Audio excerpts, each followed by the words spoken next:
Добре дошли в Есен Старо. Нека заедно видим какъв ще е Март в 3 карти, плюс малко съобщение за теб. Първата карта е Кралица Пентакли.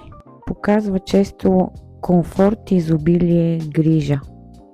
Втората карта Осмица чаши.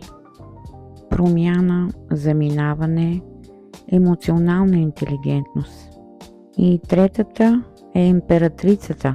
Щедрост, креативност, плодородие. Останете до края, за да чуете какво имат да ви казват карти.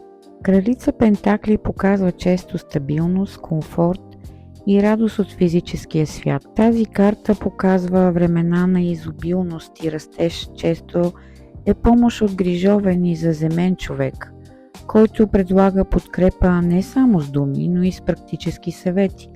Насърчава към балансиран подход към живота, където да съчетаете материалното и емоционалното.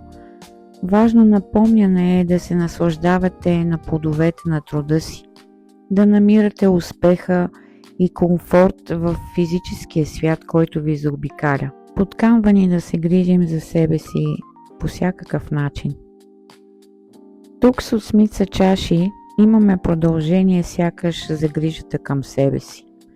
Време е за смелост, за тръгване, търсене, самоанализ, за онова особено, а може и буквално пътуване, за изследване на дълбоки личностни теми, които обаче обещават по-богато и истинско съществуване. Ще имате нужда от осамотение, което ще е като изцеление. Да си зададете истинските дълбоки лични въпроси.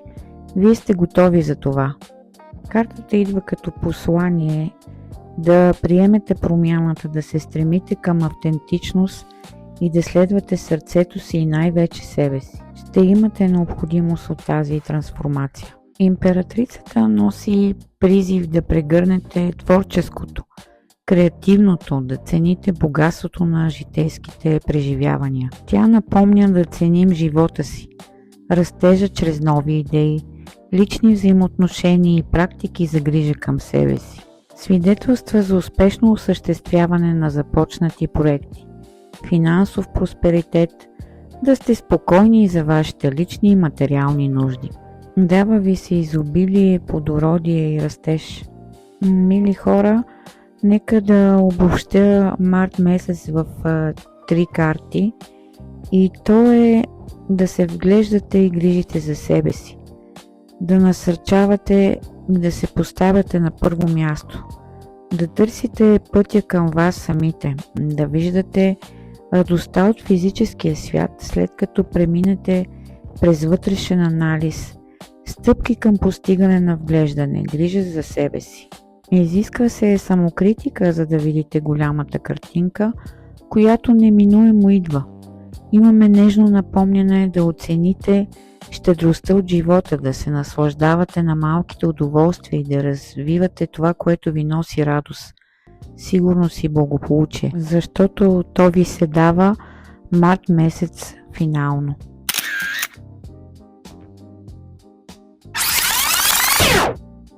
А сега съобщението за вас. Има поток от любов, който подкрепя мечтите ви. Съобщението идва отново на време, за да ви увери, че сте на правилната позиция и път. Дава ви се поток от добра, сбъдваща енергия за месец март. Силно завършващ положителен март с изобилие, наслада, радост. От мен, мили хора, красив и богат март да имате!